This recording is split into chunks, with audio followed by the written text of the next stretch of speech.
Hello and welcome to Rhythm and Chai. I am Urja Desai Thakore. This podcast is space for conversations, not interviews. A space to listen to what lies underneath the work. As Pagrav approaches 20 years in UK, I wanted to begin this series by talking about something that often goes unseen: care. This first episode is called Care as Practice because before structures, before funding, before titles or recognition, there was care. Care for the work, care for the people, and care for what it takes to keep going. I'm sitting today with Lia, our executive producer. Lia began working with Pagrav before we became National Portfolio Organization, before systems were in place, before outcomes were guaranteed. Over the years, she has been central to shaping the company, and not just in how it functions, but in how it holds itself. This isn't conversation about job titles or achievements. It's about what it means to hold work over time, to support vision through uncertainty, and to practice care as something active, ongoing, and deeply relational. This is Rhythm and Chai, and this is Care as Practice. Welcome, Leah. How are Thank you? you. I'm good. I'm good. Lovely to Um, hear you describe that. Thank you. And I hope you have got your chai. I do. So let's do cheers.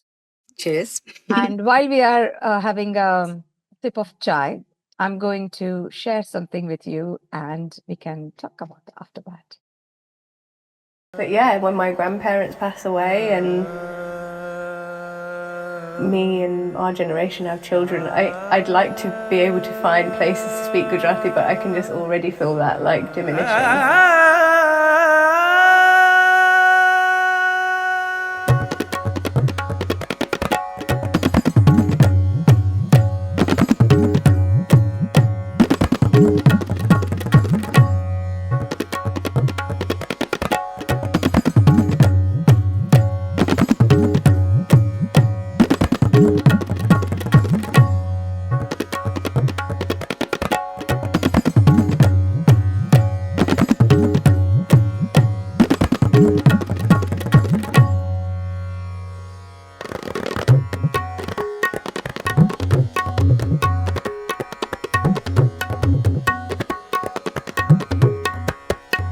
Dani saga ma dani sa ni da ma ba da ga ma re sa ni sa dani saga ma dani sa ni da ma ba da ga ma re sa ni sa dani saga ma dani sa ni da ma ba da ga ma re sa ni sa dani saga ma dani sa ni da. So, what are your first memories of this piece? So this was Deva was the first piece we worked together from beginning to end. So my very first memory of it was remembering having a conversation with you about any collaborations you were dreaming about and who you might have wanted to work with. That's where it started, really. And when you identified Hiten Patel as a person that you had wanted to collaborate with. And it was after a conversation that the three of us had, you, me, and Heten, that the idea for Deva sprang. And it felt very organic and very natural as a next project for Pagrav, but also as a collaboration between the three of us, really. But the two of you as co-directors and me as a creative producer.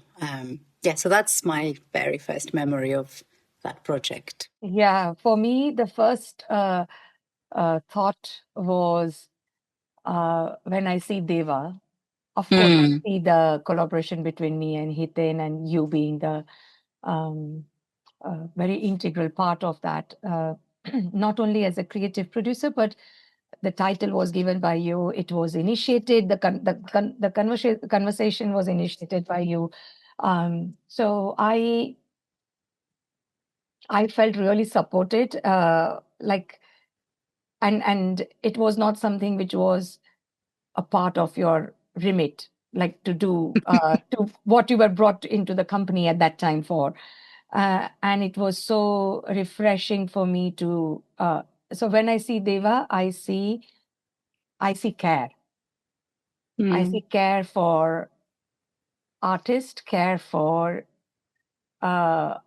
nurturing an artist from a producer's point of view. So, yeah, that is the first thing which kind of jumps up to me every time I think of Deva. And it is strange that the reason I'm using the word strange is because the topic of this, even though we are talking about identity, it is about care towards the language and how we use it.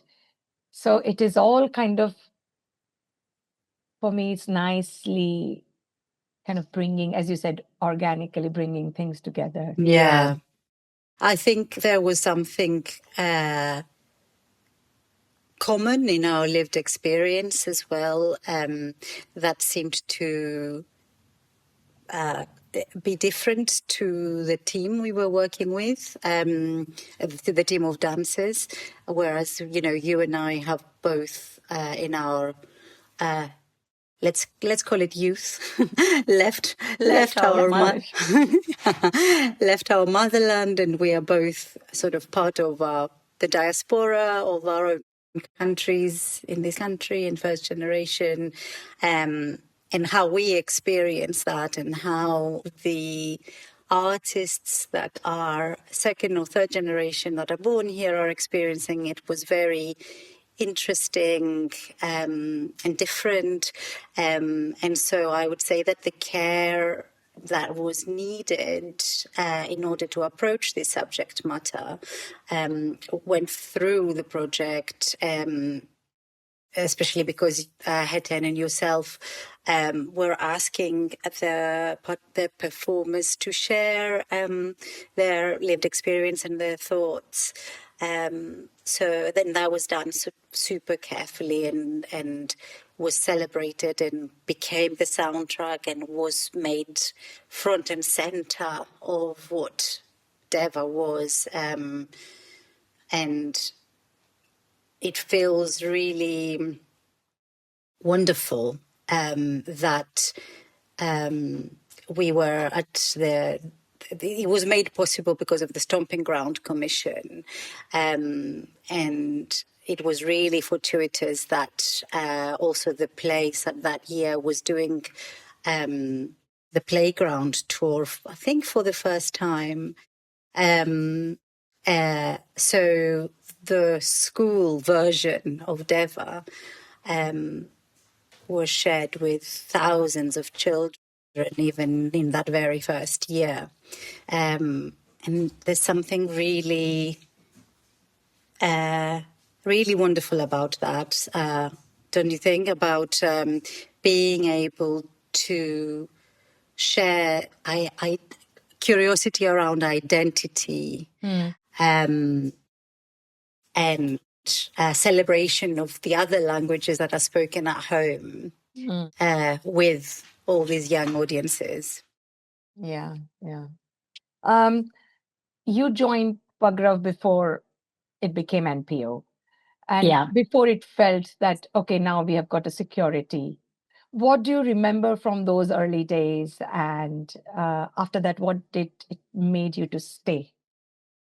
So that's really rooted in the conversation we are having, because I started, our collaboration started in early 2021, January, February 2021. And it was very soon after pandemic. The lockdowns were still sort of happening. The kids were off school during that time. The schools went back in March 21. So it was a really difficult time for working parents. And I remember we sort of supported each other very strongly through that time without being pessimistic or disappointed, and without losing our momentum and ambition of what you wanted to achieve. At that point, you had finished Katam Kati, and you were looking to book a tour and present it, and to revive touring conversations that had collapsed over the pandemic and all of that. So it was a very sensitive time for a new collaboration, but I believed in your work from the beginning, and it was really great to see the love around your work from the venues that we were talking to as well, and the fact that also they were really excited that a piece had been finished, and they had something to program. But at the same time, very soon after we started working together, I was diagnosed with cancer, and I had to take time off pretty much in the first 3 months of our collaboration. And the fact that you weren't fazed by that, that it didn't sort of disrupt our choreographer-producer relationship, and the fact that you kind of totally understood the time I needed to take to return to work in between operations and in between therapy and all of that, kind of made me feel really safe and secure. Of course, I was navigating, because I was freelance then at that point, I was navigating many such relationships, and I felt really grateful for all of the people I was working with at that time. And at the same time, but it felt really strong with you, Urja, because it was,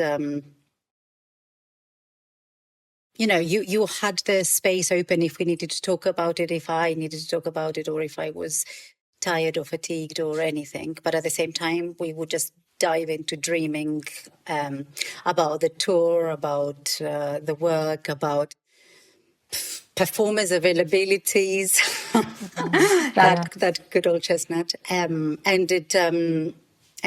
you really supported my recovery by opening this creative space that felt really, really secure, and it took me somewhere else that I didn't need to be thinking about the difficult parts, but to be dreaming about art and presenting wonderful dance to new audiences.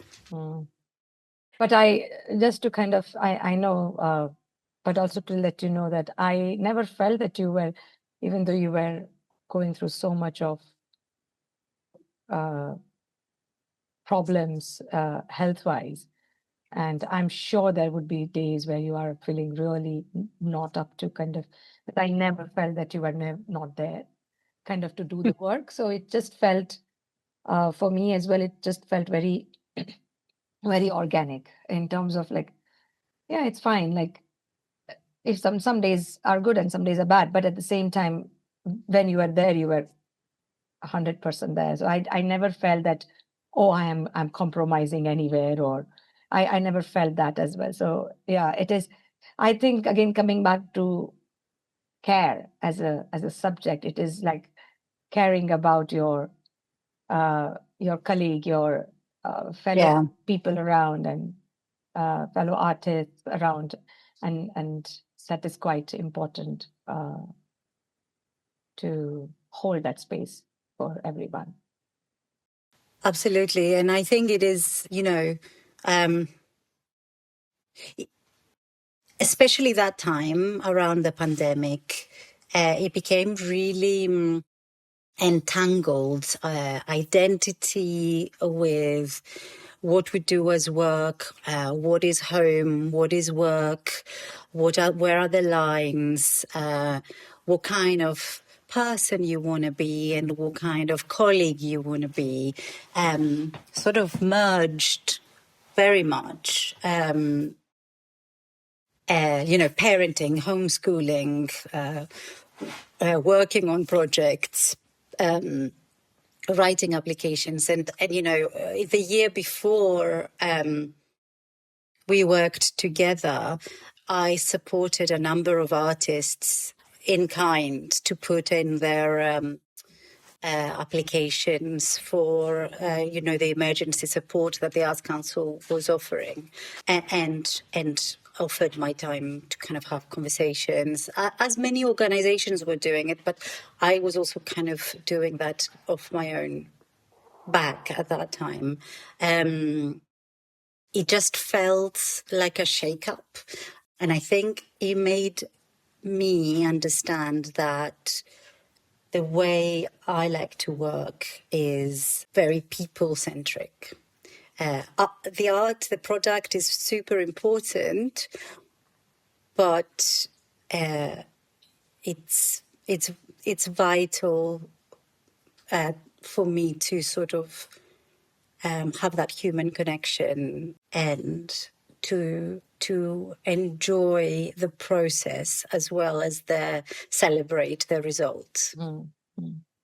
And that's something we I think we share. Just picking up on that, do you feel at that time, because there was so much going on in the world, in the lives of individual, because of pandemic and all of that, and for you going through some personal health crisis, did you feel that you were responding rather than you were planning? Possibly.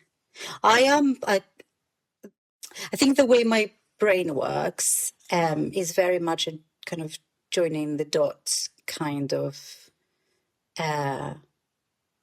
function. So, I enjoy connecting people, connecting artists, creating partnerships. So there's always a creativity within that that sort of stops it from being fully responsive. I think there is always some sort of impulse in that kind of way of thinking. And going back to the kind of care and kindness conversation, it helps to be open with kind of open antennas, because then you can spot what the people you're working with might need, or what they are actually saying. So the active listening part of this way of being and this practice, and I noticed that that's something that we have very much with each other. I think a lot of people think that production is about systems and deadlines, and but I've experienced that your role is something much more human. And I think you did touch upon kind of reading the between the lines. And um, if someone asks you to articulate what you do, what how would you articulate that? And what is your understanding of what you do? Yes, we call you executive producer. Yes, you do the things which you are supposed to do. But as I said, I see your role much more human. So first to say thank you. That's very kind of you to describe it like that. I would say it is what I try to do. I try to be Lia, the producer, Lia, the creative producer, Lia, the executive producer, whatever the role might be. And the approach is hugely important to me. The bringing together, what I see my role as being is facilitating, nurturing, bringing solutions, understanding what is needed, seeing the red flags, seeing the problems coming down further, spotting them, stopping them, saving situations where needed, being the diplomat, being the mentor, being the trainee at the same time, and the active listening, and the sort of linchpin for a project that sort of allows relationships and productions to happen, and seeing opportunities where there might be possible.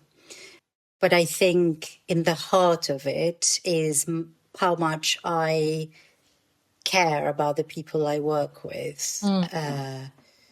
That matters to me. And not only the people, but also the stories they want to tell or the art they want to make are things that I am passionate about. So that's a different way of caring. It's caring about what is our output out into this fractured world, and how the artists like yourself and your collaborators want to comment or disrupt or offer or interject. That's another huge part of what I feel responsible for. I don't think I particularly describe what I do in a very different way. It depends, of course, if it is an interview. I would say that I'm responsible for the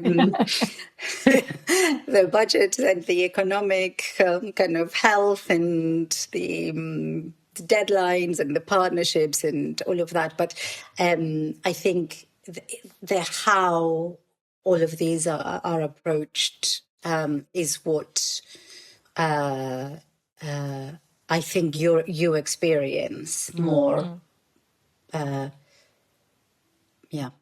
And I also feel that holding this kind of work over the time is kind of a devotion. It is kind of devotion to the art form, to the belief of what you're working towards. So Absolutely, I think it is a devotion, and it's as we were talking about earlier.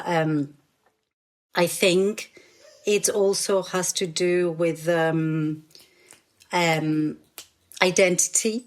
So I don't differentiate myself as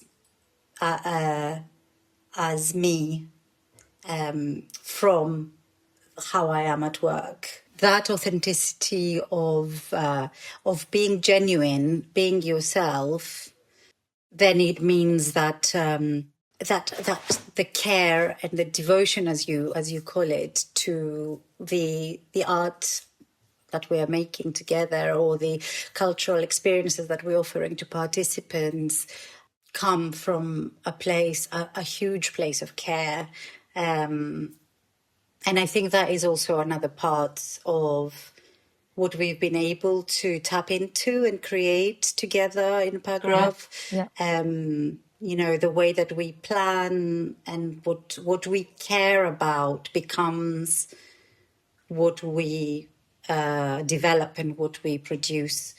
We find a way for that to also be vital and important to our funders and our stakeholders. But I think because of that genuine authenticity in approach, I think that helps. I agree. I just wanted to touch upon this. What do you feel that risk looks like before the funding and recognition? And what does it look like after you receive funding and recognition? You know something? I think we might have that in common. Mm. We're both very optimistic. Yes. So a risk is not something that I'm afraid of or something that scares me for some reason, because there's always a way of doing things. There's always a different way of approaching it and a different way of getting there. I mean, it is only dance. We don't have people's lives in our hands. I possibly wouldn't be saying that if we were doctors or, do you know what I mean? Within our industry, the risk is less scary, maybe. So risk would be that that the artists I work with can't make the work that they want to make, or that it gets postponed or it's delayed, or reputational issues, or a damage between relationships, which are all things that a producer has some control over, and can support an artist or a company to avoid those risks. So I guess pre-funding and post-funding, these risks are sort of similar, but at the same time, after funding, you can possibly turn things around a little bit faster. But if the risk had to do with behavior or reputational damage, those would be alarm bells for me, because they would contradict the way I want to work. So when I have found myself in more toxic situations or relationship, setups, let's call them, my kind of UN negotiation diplomacy antennas are way higher, and also those are possibly projects and collaborations that I wouldn't go back to once they're done. That's the kind of risk that I find dangerous. Yeah, very. Do you see what I mean? Yeah, absolutely. And you said that, like, believing in someone's work is very vital for kind of helping them to realize their work. What does belief look like in a practical terms? So I think it's two-sided. One is that I can speak about the work without needing to ask too many questions or to be prompted, or that I understand it, and therefore I can stand behind it and support it, and the other thing is on a human level, which is something that maybe doesn't really surface so much in the work plane, but that is something that I fundamentally enjoy seeing or experiencing or listening to, and that on the same level that I believe, again, human level, or that my children would benefit from experiencing and seeing and listening to.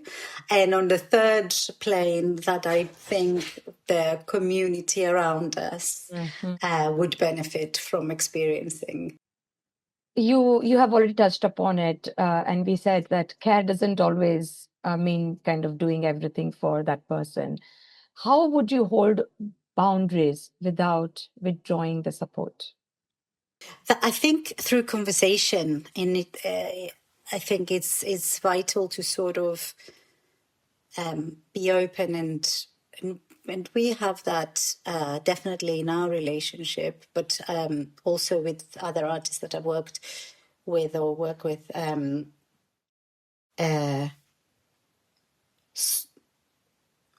sort of understanding where autonomy is needed and where I can support and where I can hold, where it is that I offer suggestion only or where I step in.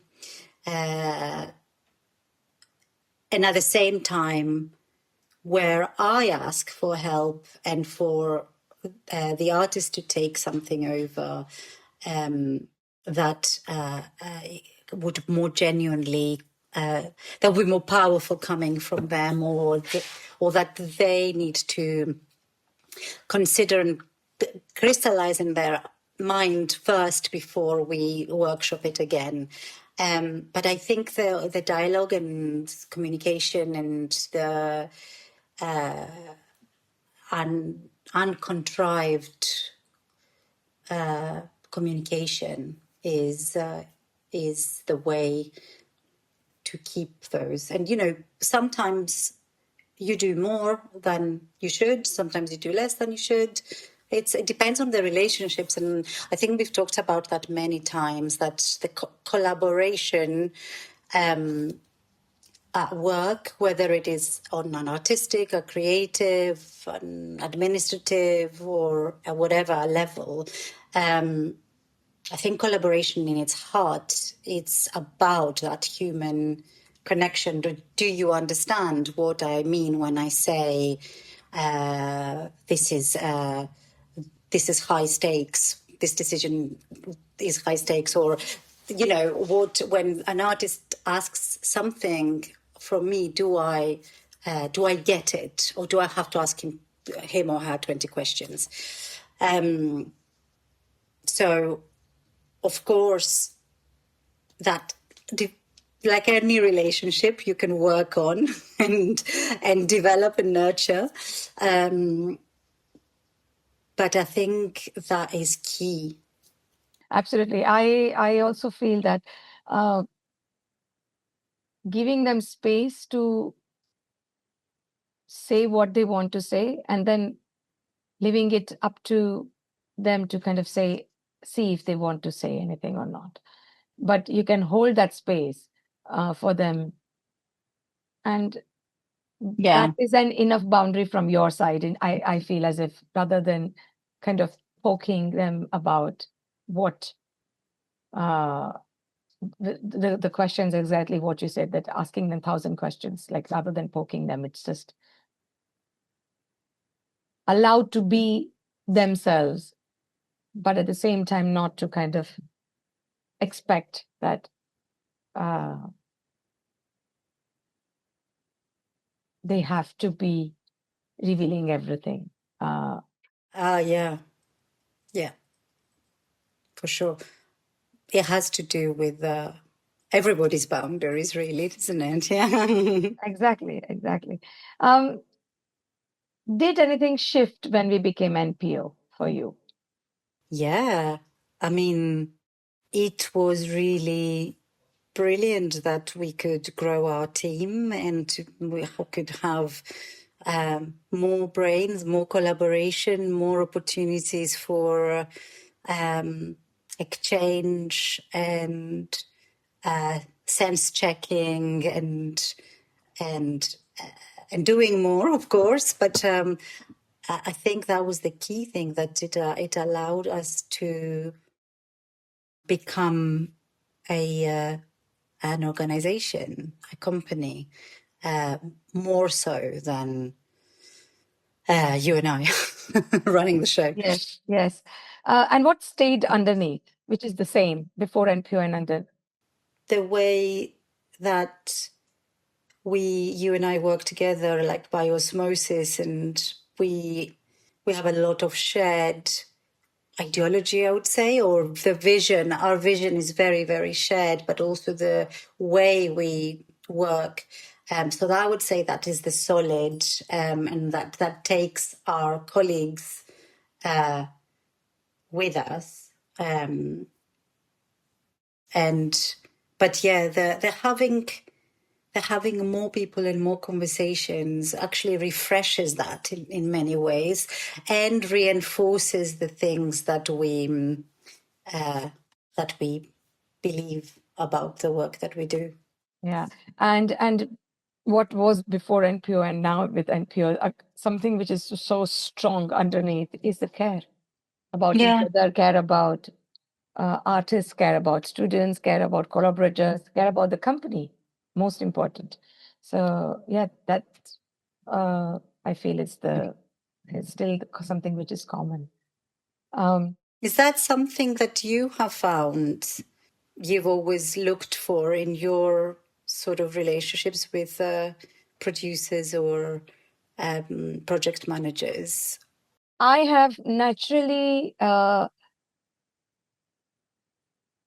fall into the direction of people who had that quality. And if it has not had that quality, it would have not lasted. Like it would have fallen apart. And if we see in our team, and even with few people who have been with us, the common thread is care. They're very empathetic. These are the qualities which are very strong within our company. Yeah, we're very fortunate to have found people that share that. And it's really difficult when you're faced with like toxic situations and toxic people. And I think kind of kindness brings kindness, and putting it out there and paying it forward. And in the way that we're doing with our projects, with our artist development strands, hopefully gives out that vital vibe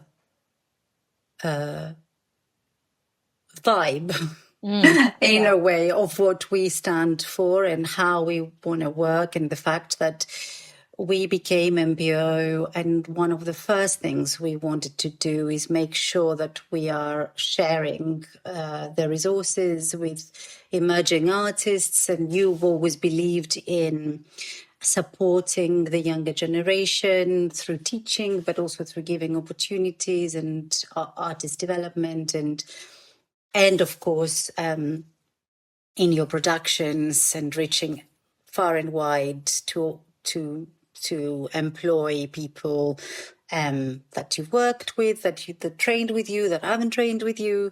So I think that ethos is visible from the outside with the naked eye. What do you feel most protective about at this particular time? Young people, kind of Generation Z, are quite vulnerable at the moment. And of course, we work with a lot of artists, but also colleagues that are of that generation. And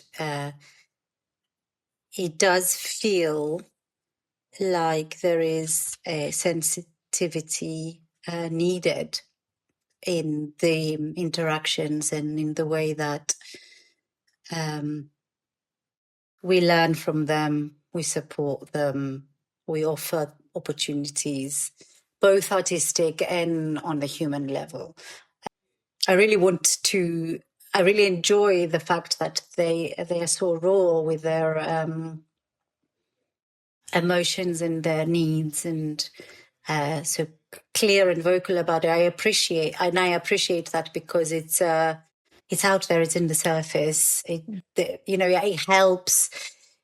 In a way, it helps you spot where you need to put your effort. Yeah. You don't have to guess too much. But I would say that is an area that I feel quite protective about. And the other thing I'm protective about is making sure that the arts remain the arts, and we don't become an excuse for funding to be funneled out of other like social care, I know. because we do that well as well, but it needs that expertise as well. You know, artists and art offer something very unique and very different, and sometimes it does need to disrupt in order to touch and approach people. And I feel that sometimes I feel that the arts are in danger everywhere. So yeah, that's another bee in my bonnet. What does work needs next? And how does the care need to look like going forward? I think you did touch upon that by kind of talking about the Gen Z. But yeah, what does the work need next? I would say that it's time for a bit of a shake-up and a revolution, and for stories to be shared that fight against the wave of conservatism and out there racism and fascism that we're seeing left, right, and center in our society. And I think it's our responsibility and our role to stand up to that. That's, of course, risky because, you know, when you're publicly funded and that becomes problematic if the funding bodies decide to be risk averse in terms of subject matter or in terms of but that is humanity's greatest risk at the moment, is kind of a regression to the 1930s, late 1930s, and it's rising from everywhere. So I think that is key in what we put out, but also in how we work with each other, to have those conversations, to listen to each other, and to be able to debate intelligently and with empathy with those that might be falling into the trap of those ideologies, those dangerous ideologies. So I have now a few questions. A lot of them are just yes and no answers or short answers or something like that. Okay. Are you happy? Yes. The other question is, what is in future the historians are going to talk about the dance, which people are not talking right now? How funding structures are minimizing the ambition of dance. What is your favorite sound? The sound of rain on the windows when you're indoors. Oh, this is so nice. What is your personal legacy you want to leave for yourself and your children? Kindness. What are you clear about now that 1 year ago you didn't know? I don't know. Because the way that I operate and the way that I think is so evolving. So there's things that I'm never clear about things. I think maybe that's what the problem is. I think that I see things as fluid, and I'm open to changing my opinion and on certain things, of course. So I don't feel I've got like a huge revelation. What is the crazy big idea you would try if you could not fail?